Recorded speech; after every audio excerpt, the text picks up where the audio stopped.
उसके बाद जितने भी आपके सर्किट हाउसेस, आपके रेस्ट हाउसेस जो प्रदेश के अंदर है, जो पीडब्ल्यूडी रन कर रहा है, वो सारे आउटसोर्स के माध्यम से चलाए जाएंगे। और ये व्यवस्था परिवर्तन है और इसमें हम चाह रहे हैं कि सारे कमरों अच्छे हो, क्योंकि ऑनलाइन बुकिंग हो रही है। 11 उनसे हम अब अच्छा चार्ज भी कर रहे हैं कि जो इससे पैसा आएगा, आमदनी आएगी, वो ट्रेजरी में नहीं जाएगी, वो सोसाइटी के पास आएगी और सोसाइटी फिर उससे उसका जो खर्चा है डे टू डे, चाहे वो उनका मेंटेनेंस है, चाहे सैलरी है, चाहे जो भी है, वो रन करेंगे।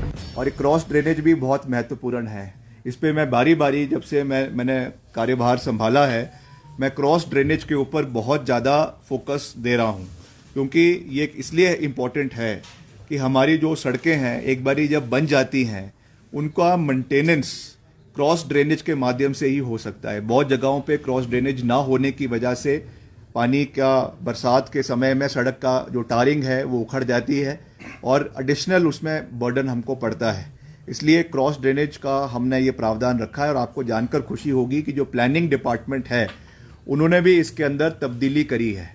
अगली बारी से विधायक प्राथमिकता में, एमएलए प्रायोरिटी में नई सड़कों के साथ साथ क्रॉस ड्रेनेज का प्रोविजन, नाबार्ड की जो आपकी स्कीम्स आएगी एमएलए प्रायोरिटी की, उसमें भी क्रॉस ड्रेनेज का प्रोविजन रखा जाएगा, ताकि जो एग्जिस्टिंग रोड्स हमारी है उसके लिए अगर कोई विधायक, माननीय विधायक, उसमें इसको डलवाना चाहता है सड़क को इम्प्रोवाइज करने के लिए, तो वो प्रोविजन भी हमने डिपार्टमेंट की ओर से रखा है। प्लानिंग डिपार्टमेंट ने इसमें तब्दीली लाई है। मुख्यमंत्री जी का इसमें योगदान है, मैं उसके लिए उनका भी धन्यवाद करता हूं।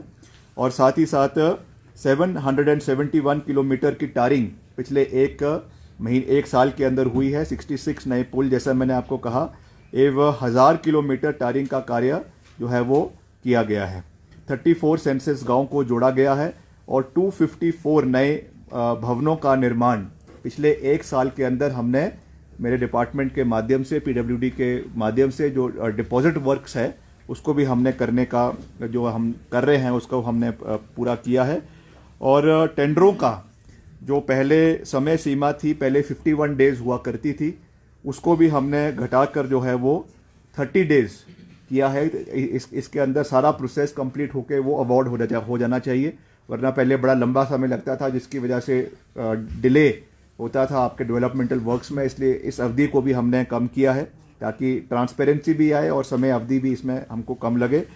और वैसे ही 84 रेस्ट हाउसेस की हमने ऑनलाइन बुकिंग जो है वो शुरू करी है। इसमें भी मैं आपको ये जानकारी देना चाहता हूँ कि हमने एक सोसाइटी के माध्यम से आने वाले समय में, अभी वो मैंने रजिस्ट्रार ऑफ सोसाइटीज़ के पास ये अभी हमारा केस लंबित है, जैसे ही वहाँ से अप्रूवल मिल जाएगी उसके बाद जितने भी आपके सर्किट हाउसेस, आपके रेस्ट हाउसेस जो प्रदेश के अंदर है, जो पीडब्ल्यूडी रन कर रहा है, वो सारे आउटसोर्स के माध्यम से चलाए जाएंगे।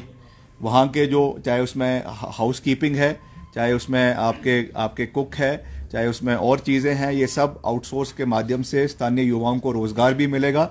और उसके साथ साथ एक सफाई, हमारे इन वीआईपी जो हमारे जो गेस्ट हाउसेज है, अक्सर देखने को ये मिलता है कि जो वीआईपी रूम है केवल वही अच्छे होते हैं, जिसको हम कह सकते हैं किस्म से विंडो ड्रेसिंग उनकी करवाई जाती है।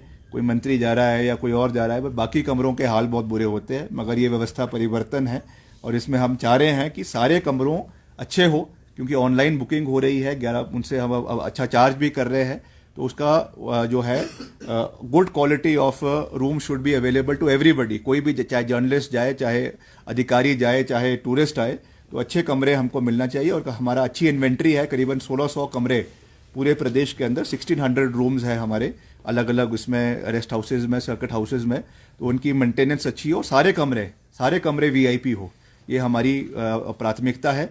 तो उसके लिए हम आउटसोर्स के माध्यम से जो एससी लेवल पर एक आउटसोर्सिंग कमेटी बनेगी। और इसमें सबसे महत्वपूर्ण ये है कि जो इससे पैसा आएगा, आमदनी आएगी, वो ट्रेजरी में नहीं जाएगी, वो सोसाइटी के पास आएगी और सोसाइटी फिर उससे उसका जो खर्चा है डे टू डे, चाहे वो उनका मेंटेनेंस है, चाहे सैलरी है, चाहे जो भी है, वो रन करेंगे।